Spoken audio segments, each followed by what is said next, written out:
Good afternoon mga Mima. Ayan, nandito po kami sa ilang floor ba to? At kami po ay hinihingal sa kakaakyat ng aking partner na si Idna Garinga. Hindi pa po kami nakakarating dun sa lugar ng pagsusumbahan, pero hinihingal na po kami, hindi pa kami sumasayaw. Ayan, at nakita po namin napakaganda ng view dito sa taas, kaya kitang-kita po, oh.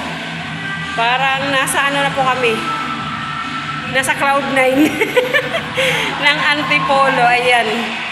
Ayan po ang ganda.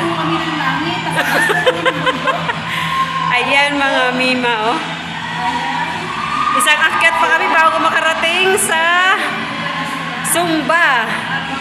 Habang sila ay nagkakagulo, kami naman busy sa kakabidyo. Ayan po, kita niyo po ba?